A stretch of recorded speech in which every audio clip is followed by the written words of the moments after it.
Hello everyone, आज हम topic cover करेंगे ब्रांचिंग प्रोग्रामिंग स्टाइल। बहुत ईजीएस्ट वे में हम इस चीज़ को पढ़ेंगे, समझेंगे एंड पूरे वीडियो को देखना, आपको सारी चीज़ें अच्छे से समझ में आ जाएंगी। बहुत इजी टॉपिक है। डेवलप्ड बाय नॉर्मन क्रोडर इन 1954। सो ये ब्रांचिंग प्रोग्रामिंग स्टाइल किसने दिया था? नॉर्मन क्रोडर ने दिया था 1954 में। Also known as the Crowderian style. इसको क्रोडरियन स्टाइल भी बोला जाता है क्योंकि नॉर्मन ने इसको दिया था एंड इनका सरनेम क्रोडर था, इसलिए। The size of the frame in this is bigger than linear programming. So यहाँ पे जो फ्रेम का साइज रहता है वो लार्ज रहता है as compare to linear programming. Linear programming में हमने देखा था कि हमारा जो भी कंटेंट होता है वो या तो वन लाइनर होता है या टू लाइनर या थ्री लाइनर होता है, या फिर कोई डेफिनेशन होती है या फिर कोई फैक्ट होता है जो बच्चों को हमने सिखाना है।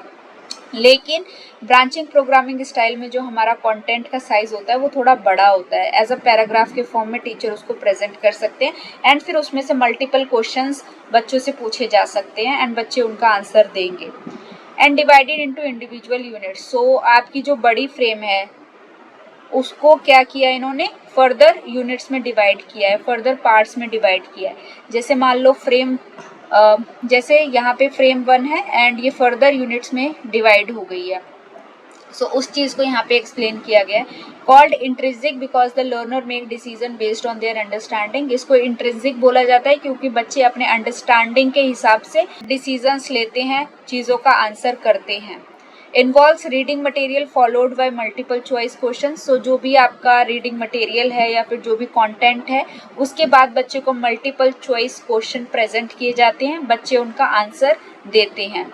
If the answer is correct the learner proceeds forward. So अगर क्वेश्चन का आंसर बच्चा सही देता है तो वो नेक्स्ट फ्रेम पे मूव कर जाएगा।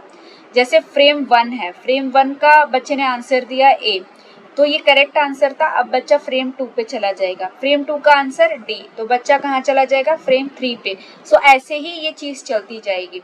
If incorrect remedial material is presented to correct the mistake and the learner return to try again to the original frame. So यहाँ पे आप देखोगे हमारे पास फ्रेम 1 है एंड फ्रेम 1 का करेक्ट आंसर ए है। बच्चे ने ए आंसर दिया तो बच्चा आगे मूव कर जाएगा।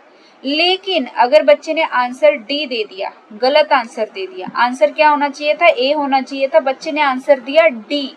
सो जब यहाँ पे बच्चे से क्वेश्चन पूछा गया फ्रेम 1 पे एंड उसने आंसर दिया डी, तो इस वाली जो फ्रेम है, इस वाली फ्रेम पे ये लिखा आएगा कि आपका आंसर ये इनकरेक्ट है, आपका आंसर ए होना चाहिए एंड एक्सप्लेनेशन होगा एंड साथ में उसको बताया जाएगा अब आप ओरिजिनल फ्रेम पे यानी कि फ्रेम 1 पे जाओ, वहां पे जो क्वेश्चन है उसका वापस से आंसर करो। तो यहाँ पे बच्चे की कॉन्सेप्ट क्लियरिटी कर दी इस फ्रेम ने, डी वाली फ्रेम ने बच्चे की कॉन्सेप्ट क्लियरिटी कर दी। अब बच्चे को पता है कि मेरा आंसर क्यों गलत था एंड वो वापस से फ्रेम 1 पे जाएगा, वापस से आंसर करेगा। अब उसका आंसर क्या हो गया? करेक्ट आ गया। अब उसने करेक्ट दिया आंसर, अब वो फ्रेम 2 पे चला जाएगा। कहाँ पे? फ्रेम 2 पे। फ्रेम 2 पे बच्चा आंसर दे रहा है, उसने करेक्ट आंसर दिया, फ्रेम 3 पे चला गया। ओके, अब फ्रेम 3 पे जो क्वेश्चन पूछा गया है बच्चा से कि अब गलत आंसर दे दिया उसने बी ऑप्शन चूज कर दिया। आंसर क्या होना चाहिए था? सी होना चाहिए था। उसने आंसर क्या चूज किया? बी। तो बी में अब बच्चे को बताया जाएगा जो क्वेश्चन था उसका आंसर बी नहीं है, इनकरेक्ट है, उसका आंसर सी होना चाहिए था, क्यों होना चाहिए था। अब आप वापस से जाओ फ्रेम 3 पे, मेन फ्रेम है, एंड वापस से क्वेश्चन का आंसर दो। बच्चा वापस ओरिजिनल फ्रेम पे आएगा, वापस से आंसर देगा एंड इस बार उसका आंसर सही होगा एंड वो आगे मूव कर जाएगा। तो ये साइकिल चलती रहेगी, इससे बच्चे की कॉन्सेप्ट क्लियरिटी हो जाएगी। Cycle continues till the learner goes through the whole instructional material on their own. So ये साइकिल ऐसे ही चलती रहेगी जब तक बच्चे को पूरा इंस्ट्रक्शनल मटेरियल या फिर जो भी कंटेंट है वो समझ नहीं आ जाता। Student follows different paths branches depending on their response. So हर एक बच्चे का रास्ता अलग होता है। से अगर किसी बच्चे की कॉन्सेप्ट क्लियरिटी हो गई है अच्छे से तो वो जल्दी जल्दी आंसर देगा, जल्दी जल्दी फ्रेम 2 पे जाएगा, जल्दी जल्दी फ्रेम 3 पे जाएगा, जल्दी जल्दी फ्रेम 4 पे। एंड वहीं अगर ऐसा बच्चा है जिसकी कॉन्सेप्ट क्लियरिटी इतनी अच्छे से नहीं हुई है तो वो बच्चा पहले फ्रेम 1 पे जाएगा, देन उसने से करेक्ट आंसर दे दिया तो वो 2 पे चला जाएगा। अब उसने आंसर सी दे दिया तो वो करेक्ट इनकरेक्ट होगा, फिर उसको करेक्शन करवाई जाएगी, देन वो वापस से आएगा, देन वो फ्रेम 3 पे जाएगा, वापस से अगर वो गलत देता है आंसर तो वापस से उसकी करेक्शन कराई जाएगी, वापस से वो ओरिजिनल फ्रेम पे आएगा, वापस से चीज़ों को आंसर करेगा एंड फिर आगे बढ़ेगा। तो यहाँ पर आप देख रहे हो हर एक बच्चा अपने पाथ पे लर्न कर रहा है, जैसे जैसे वो रिस्पॉन्स करेंगे वैसे वैसे वो आगे बढ़ेंगे।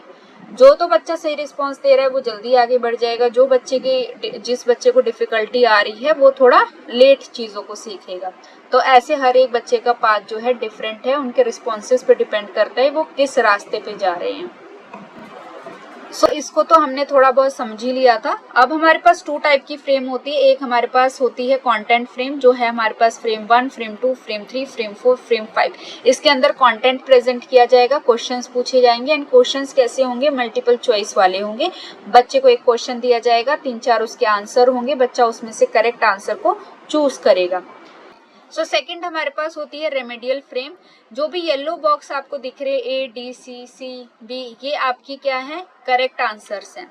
लेकिन जो बी हो गया, C D A B C A B D A B D, ये क्या है, आपकी रेमेडियल फ्रेम्स हैं।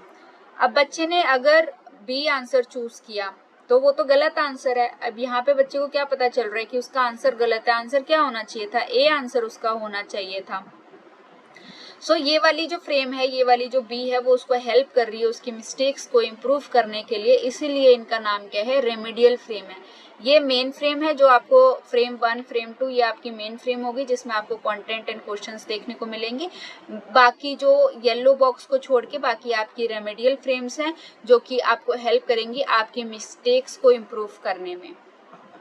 आई होप आपको यहाँ तक समझ में आया होगा अच्छे से। तो हमारे पास एक छोटा सा एग्जाम्पल है ताकि आपकी कंसेप्ट क्लियरिटी हो जाए। सो यहाँ पे हमने बड़ी सारी इन्फॉर्मेशन नहीं ली है पैराग्राफ के रूप में, हम एक छोटा सा फैक्ट ले रहे हैं एंड इसी से चीज़ें समझेंगे कि water boils at 100 degree Celsius at sea level. की जो वाटर है वो हमारा कितने डिग्री सेल्सियस पे बॉईल होता है, 100 डिग्री सेल्सियस पे। सो टीचर ने क्वेश्चन पूछा, मतलब फ्रेम 1 के अंदर ही आपका क्वेश्चन था, at what temperature does water boils at sea level, कि कितने टेम्परेचर पर वाटर बॉईल होता है। सो टीचर ने क्वेश्चन पूछा क्योंकि हमें पता है ब्रांचिंग के अंदर आप मल्टीपल चॉइस क्वेश्चंस पूछते हो। 90 degree Celsius, 100 degree Celsius, 110 degree Celsius, 80 degree Celsius. So student ने अगर बी आंसर दे दिया तो मतलब उसकी कॉन्सेप्ट क्लियरिटी हो गई है, तो वो फ्रेम 1 से फ्रेम 2 चला जाएगा। अगर बच्चे ने आंसर इनकरेक्ट दिया है, 100 डिग्री सेल्सियस की जगह उसने 90 डिग्री सेल्सियस दिया है, तो अब बच्चा क्या करेगा, रेमेडियल फ्रेम के ऊपर चला जाएगा एंड रेमेडियल फ्रेम के अंदर उसको बताया जाएगा कि जो आपका आंसर है वो ए नहीं, वो बी होना चाहिए था। अब आप क्या करो, वापस से क्वेश्चन का आंसर करो। सो वो ओरिजिनल फ्रेम पे जाएगा, फ्रेम 1 के ऊपर, एंड वापस से उस क्वेश्चन का आंसर देगा। सो पहले फ्रेम 1 के अंदर आप कॉन्सेप्ट बच्चे को प्रेजेंट करोगे, क्वेश्चन पूछोगे, बच्चा उसका आंसर देगा। अगर करेक्ट रहा तो बच्चा आगे बढ़ जाएगा, अगर रॉन्ग रहा, आंसर गलत रहा, तो वो रेमेडियल फ्रेम पे चला जाएगा, उसको अपनी गलती पता चलेगी, उसको करेक्ट आंसर पता चलेगा, वो ओरिजिनल फ्रेम के अंदर वापस आएगा एंड वापस से आंसर देगा। सो इस तरीके से उसकी कॉन्सेप्ट क्लियरिटी होगी। सो हमारे पास 2 टाइप की फ्रेम्स हैं। कंटेंट फ्रेम है जिसको हम टीचिंग फ्रेम्स भी बोलते हैं, जिसमें आप कंटेंट को प्रेजेंट करते हो। रेमेडियल फ्रेम्स जिसको आप करेक्शन फ्रेम भी बोलते हो, कि अगर बच्चा इनकरेक्ट आंसर देता है तो वो फ्रेम्स उसको हेल्प करती हैं उसका करेक्ट आंसर करवाने में। नेक्स्ट प्रिंसिपल्स क्या है ब्रांचिंग प्रोग्रामिंग के, एक्सपोजिशन की जो भी इंफॉर्मेशन दी जाएगी वो क्लियर होगी, सिस्टमैटिक होगी। Diagnosis, finding out where the student is struggling, ये पता लगाया जाएगा कि बच्चे को कौन से कंसेप्ट में दिक्कत आ रही है, डिफिकल्टी आ रही है। Remediation, giving extra help when a mistake is made, अगर बच्चा कोई गलती करता है तो उसको एक्स्ट्रा हेल्प प्रोवाइड की जाएगी। Next features, large frames, each step में बी अ पैराग्राफ और इवन अ फुल पेज। जो भी कंटेंट आप प्रेजेंट करोगे वो या तो पैराग्राफ के फॉर्म में होगा या तो फुल पेज का होगा कंटेंट, इसलिए इसमें जो फ्रेम्स रहती हैं वो लार्जर रहती हैं। मल्टीपल चॉइस आंसर्स, कि बच्चे को एक क्वेश्चन प्रेजेंट किया जाएगा, उसके मल्टीपल आंसर्स होंगे एंड उसमें से बच्चे को आंसर करेक्ट आंसर चूज करना पड़ेगा। Focus on communication. So Crowder मानते थे कि टीचिंग के अंदर कम्युनिकेशन एक बहुत मेजर रोल प्ले करती है। अगर आपकी कम्युनिकेशन स्किल्स अच्छी हैं तो आप क्या करोगे, बच्चों को अच्छे से इन्फॉर्मेशन प्रोवाइड कर दोगे, बच्चे की जो भी प्रॉब्लम है उसको समझ लोगे। तो उनका यही गोल था कि आपको अपनी कम्युनिकेशन के ऊपर काम करना है एंड उसको इम्प्रूव करना है। लर्नर चूजेस पास। सो लर्नर क्या करते हैं, अपने अंडरस्टैंडिंग के बेस पे जो भी वो आंसर देते हैं उस बेसिस पे अपना पाथ खुद चूज करते हैं। Creative style allowed. So branching programming style के अंदर ये डिपेंड करता है प्रोग्रामर के ऊपर या फिर जो क्रिएटर होता है उसके ऊपर कि वो अपना कंटेंट कितना क्रिएटिव तरीके से बनाना चाहते हैं। ठीक है, तो उनको फ्रीडम रहती है। More alert learning. Students stay attentive and focused more. So इसमें बच्चे की जो लर्निंग होती है वो अटेंटिवली होती है, क्योंकि बच्चे को ये चीज़ ध्यान में रहती है कि अगर मैं गलत आंसर दूंगा तो मैं कहीं और पहुंच जाऊंगा, नेक्स्ट फ्रेम पे पहुंच जाऊंगा एंड वापस से मुझे इसी क्वेश्चन का आंसर देना पड़ेगा। Errors are important. So Crowder मानते थे कि लर्निंग के अंदर एरर होना अच्छी बात है एंड कितनी % एरर होनी चाहिए, 20% एरर होनी चाहिए। इससे ज़्यादा आप गलतियां करोगे तो ऑब्वियस सी बात है कि इसका मतलब यही है कि कंटेंट आपको समझ में नहीं आया है। बट बेसिकली इनका यही था कि जो गलतियां होती हैं वो हमें हेल्प करती हैं चीज़ों को और सीखने में। Learning control by learners answer. So जो बच्चे की लर्निंग है वो कैसे कंट्रोल हो रही है उसके आंसर के ऊपर डिपेंड करता है। जिस तरीके से वो आंसर देगा उस तरीके से वो चीज़ों को लर्न करेगा। Scrambled book. In book form pages don't follow a normal order. जैसे नॉर्मली बुक्स के अंदर क्या रहता है, 1 पेज, 2 पेज, 3 पेज, इसके अंदर ऐसा नहीं होता। ये स्क्रैम्बल्ड बुक की तरह होती है। एक पेज यहाँ है तो दूसरा पेज आपको कहीं और मिलेगा, तीसरा पेज आपको कहीं और मिलेगा, चौथा पेज आपको कहीं और मिलेगा। सो आपने फ्रेम्स में देखा होगा, अगर आपने करेक्ट आंसर दिया तो आप आगे बढ़ गए, नहीं दिया तो आप पता नहीं कहाँ पहुँच जाओगे। तो ये एक स्क्रैम्बल्ड बुक की तरह होता है। Great for concept learning. So बच्चे को अगर आपने ज़्यादा इन्फॉर्मेशन देनी है, बिग आइडिया प्रेजेंट करना है या लार्जर अमाउंट ऑफ इन्फॉर्मेशन देनी है तो उसके लिए ब्रांचिंग प्रोग्रामिंग स्टाइल आपका ठीक रहेगा। Less focus on active response. इसके अंदर बच्चे का जो रिस्पॉन्स रहता है वो लेस एक्टिव रहता है as compare to linear programming. Linear programming में बच्चे को फिल इन द ब्लैंक्स दिए जाते हैं एंड उसको उसका आंसर लिखना पड़ता है। यहाँ पे बच्चे क्या करते हैं, मल्टीपल चॉइस आंसर में से एक आंसर चूज करते हैं। सो उनको पता ही है हमें लिखना तो कुछ है नहीं, हमें तो बस आंसर चूज करना है, तो वो थोड़े लेस एक्टिव हो जाते हैं। Less guidance. Learners get less help in identify words important. So guidance बच्चों को यहाँ पे कम मिलती है, उनको ये नहीं पता चलता कि क्या चीज़ ज़्यादा इंपॉर्टेंट है, क्या चीज़ कम इंपॉर्टेंट है। सो अब हम देख लेते हैं advantages. If the student give the correct answer they move ahead to the next step और फ्रेम। सो अगर बच्चा करेक्ट आंसर देता है तो वो नेक्स्ट फ्रेम पे मूव कर जाएगा। Focus is on the learner not the teacher. So सारा का सारा फोकस बच्चे के ऊपर होता है कि बच्चा कैसे चीज़ों को सीख रहा है। Learners move at their own speed. So हर एक बच्चा अपने खुद की स्पीड के अकॉर्डिंग चीज़ों को लर्न करता है। Freedom increases learning. Student choose their own learning pace. So यहाँ पे बच्चे के पास फ्रीडम रहती है कि वो अपने आंसर के अकॉर्डिंग चीज़ों को सीख सकते हैं। कोई कंपल्शन नहीं है कि आपको जल्दी से जल्दी सारी चीज़ों को सीखना है, नहीं, जैसे उनको चीज़ें समझ में आ रही हैं उस हिसाब से वो चीज़ों को समझ सकते हैं, सीख सकते हैं। Learners can go back and review what they didn't understand. So वो पीछे वाली जो भी फ्रेम है उस पर भी वो वापस से जा सकते हैं, रिव्यू कर सकते हैं जो चीज़ें उनको समझ में नहीं आई हैं। Right answers are appreciated. जो सही आंसर रहते हैं उनको अप्रिशिएशन मिलती है। और ऑब्वियस ही बात है, आपने राइट आंसर दिया, आपको पता आपका राइट आंसर है तो आपको पॉजिटिव फीडबैक मिलता है कि ये आपका आंसर सही है, तो उससे आपकी मोटिवेशन भी इंक्रीज होती है एंड आपकी लर्निंग इम्प्रूव होती है। Next, limitations of branching programming. Student may guess correct answers without really learning. So multiple choice questions इसके अंदर रहते हैं। बच्चे क्या कर सकते हैं, कोई भी तुक्का मार सकते हैं, उनको चीज़ें समझ में आए ना आए, उनका तुक्का सही हो गया तो वो आगे बढ़ जाएंगे। You can't make unlimited branches for every learner. हर एक बच्चे के लिए आप बहुत सारी ब्रांचेस नहीं बना सकते क्योंकि आप खुद ही उसमें कंफ्यूज हो जाओगे। Preparing this program is costly and needs special tools. So इस प्रोग्राम को बनाना बहुत ज़्यादा कॉस्टली है, इसके लिए स्पेशल टूल्स की रिक्वायरमेंट होती है। Needs to be updated every 2 years, expensive. तो हर 2 साल के अंदर इस प्रोग्राम को आपको अपडेट करना पड़ता है, तो ये बहुत ज़्यादा एक्सपेंसिव है। Program depends on the creator's imagination and planning. So ये क्रिएटर की इमेजिनेशन और प्लानिंग के ऊपर डिपेंड करता है कि जो आपका प्रोग्राम रहेगा वो कितना इफेक्टिव रहेगा।